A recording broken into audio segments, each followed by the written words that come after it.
has to borrow, then there will be lesser funds in the economy. National savings will then falter.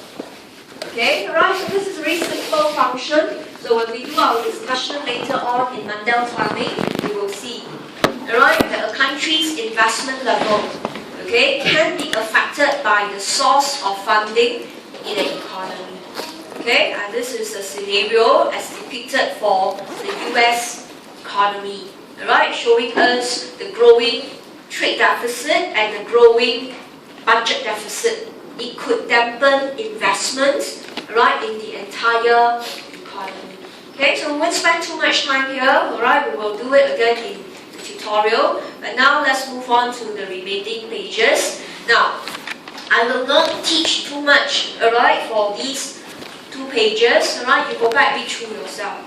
Okay, so we have seen, okay, a country will have to trade, so that's your trade balance. It can be export, it can be import. And when you add them together, it forms your current account, either a surplus or a deficit. So this discussion is very simple. It's to show you, alright, if you decided to open your doors to trade, you need to coordinate your policies with your trading partners. If you decide to act alone, alright, for example, if you decide to increase your own income with the same export but you buy more imports, your trade balance will go into the negative. So this is no policy coordination. Alright, but the moment you are now dependable on trade, you have to liaise with your trading country that both of you may want to use the same expansion policy. So in this case, if foreign expansion takes place, export will increase. You'll have domestic expansion takes place, import will increase. So there is a high chance that your trade balance can be positive.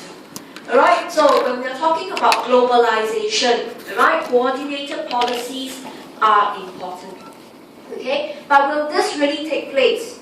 Okay, let's look at ASEAN. ASEAN has been formed so long ago, but we actually don't work well because we have different cultures, alright, we have different level of commitments, so it is difficult.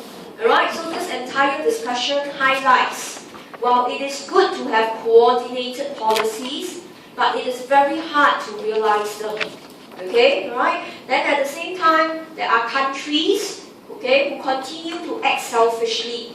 Okay, so no offense, one country is China. She doesn't coordinate policies with other countries. Instead, if she wants her trade balance to be positive, she will weaken her China yuan.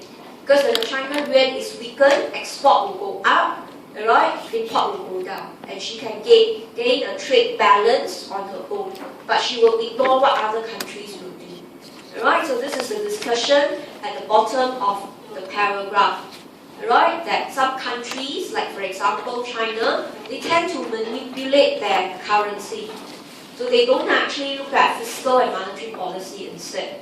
Okay, so in this case, all they want to do is to, improve their trade balance. Okay, now this uncoordinated policy is harmful because it will lead to what we call a contagion effect.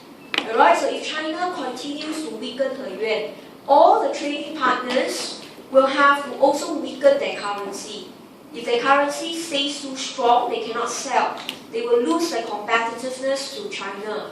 Alright, so that will lead to a widespread weakening of currency, which is not good. Alright, eventually people don't hold confidence in holding money. They rather hold assets. For example, they will buy properties, they will buy gold, which can be inflationary in nature. Okay, so here in page 16, we want to highlight some form of coordination, therefore, is essential. Alright, though countries cannot coordinate perfectly, but some form of alignment, some form of discussion is required.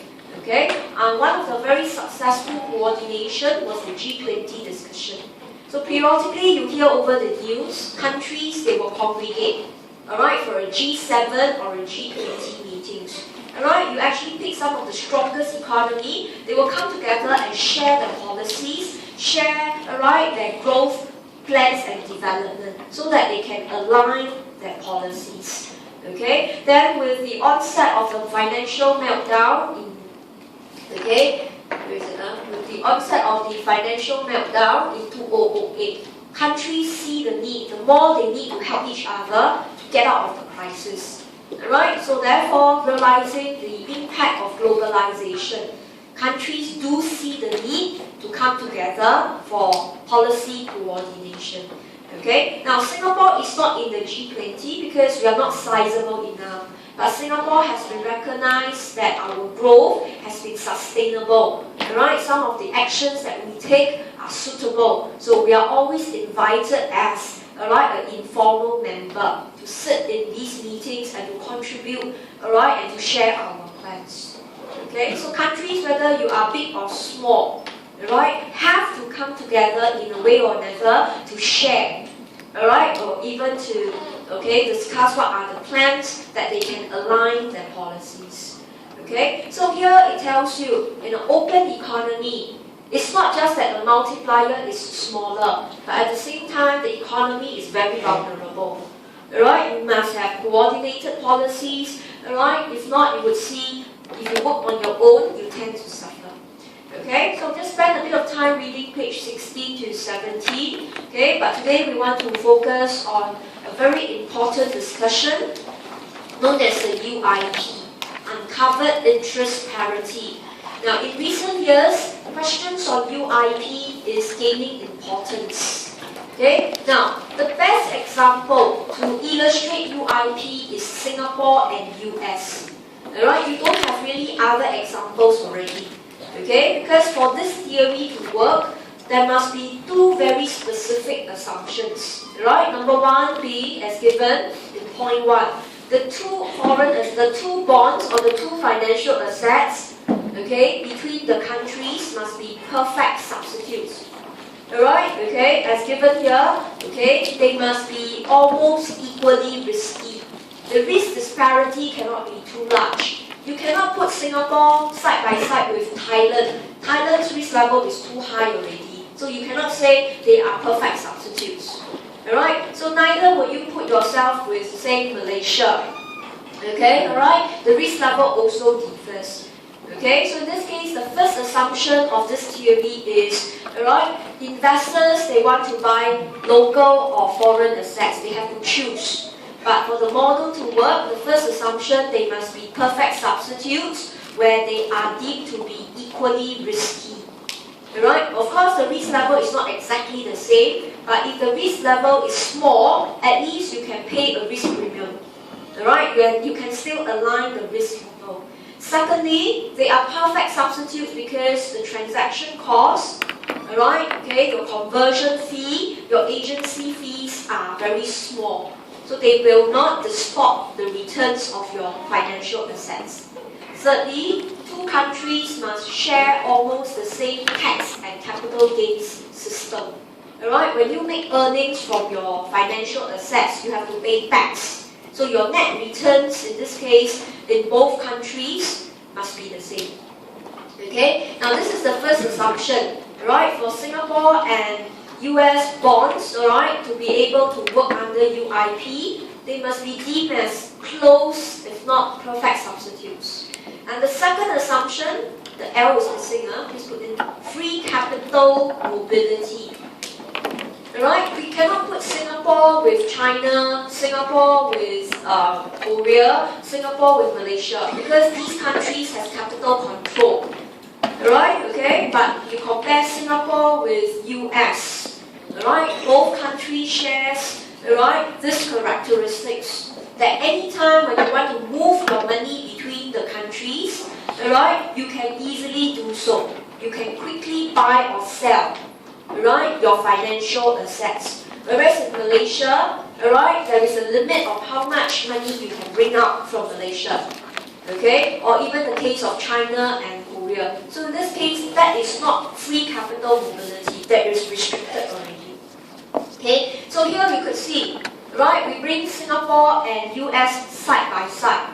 If they share these two characteristics, the outcome will be what you see in the next page. So let's turn a little bit to this page 21. This is a phenomenon.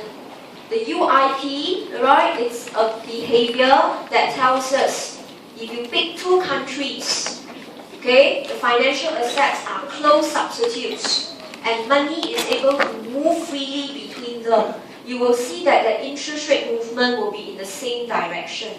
That's what you can see here, alright, okay? The one in grey or in black, alright, is US interest rate. So the moment US interest rate picks up, Singapore's interest rate, which is in red, will also pick up. And the moment the US interest rates plunge, the Singapore interest rates will also plunge. Alright, so what caused this behavior to take place? How do we account for such behavior, which is considerably unique to Singapore and US? Alright, so this behavior is known as uncovered interest parity. Okay, so to understand this behavior, let's go to the equation. Okay, look at this equation. It can look a little bit daunting. Alright, okay, derivation is not required, but you need to interpret it in the exam. Alright, so looking at equation 5, okay, and I will always learn it by writing it out.